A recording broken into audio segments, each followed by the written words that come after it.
अस्सलाम वालेकुम। आज की वीडियो का मौजू है APTT, activated partial thromboplastin time test.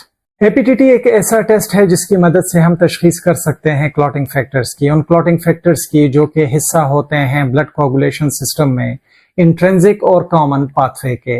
अब जानते हैं कि किस मकसद के लिए ये टेस्ट किया जाता है। इस टेस्ट की मदद से हम मॉनिटरिंग कर सकते हैं अनफ्रैक्शनेटेड हेपरिन थेरेपी की, जो कि लार्ज मॉलिक्यूलर वेट हेपरिन होता है। कोई क्लॉटिंग डिसऑर्डर अगर है, कोगुलेशन डिसऑर्डर अगर है, तो उसकी स्क्रीनिंग कर सकते हैं, जैसे कि हीमोफीलिया की इस टेस्ट की मदद से। ये जानना कि लिवर कैसे फंक्शन कर रहा है, कैसे काम कर रहा है, या विटामिन के की कमी का जानना, तो उसके लिए भी ये टेस्ट किया जा सकता है। इनहिबिटर्स को हम डिटेक्ट कर सकते हैं इस टेस्ट की मदद से, जैसे कि लूपस एंटीकोगुलेंट हो गया। खून का नमूना कैसे लिया जाता है, किस ट्यूब में लिया जाता है, तो इसमें जो खून का नमूना लेते हैं वो लाइट ब्लू टॉप ट्यूब में लिया जाता है, जिसमें सोडियम साइट्रेट एंटीकोएगुलेंट होता है। 2.5 से लेकर 2.7 ml तक जो खून का नमूना होता है वो लिया जाता है इस ट्यूब में। जैसे ही खून का नमूना लिया जाता है तो लेबोरेटरी भेज दिया जाता है टेस्ट के लिए।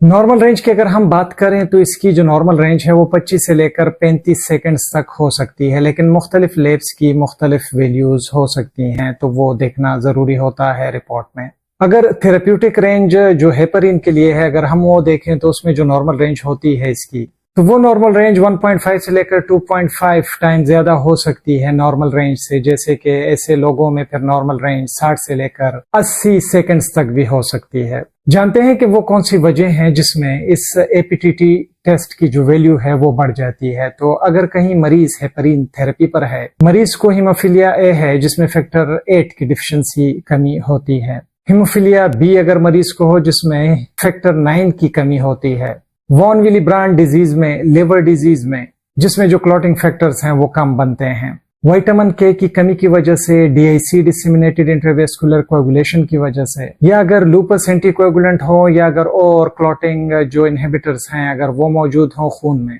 फैक्टर 12, 11 या 10 की अगर जिस्म में कमी हो, तो ये वो वजह हैं जिसमें एपीटीटी टेस्ट की वैल्यू जो है वो नॉर्मल से बढ़ सकती है। बहुत ज्यादा शुक्रिया एमएलटी हफीज कामरान देखने के लिए। वीडियो पसंद आई हो जरूर लाइक कीजिएगा वीडियो को, चैनल को सब्सक्राइब कीजिएगा।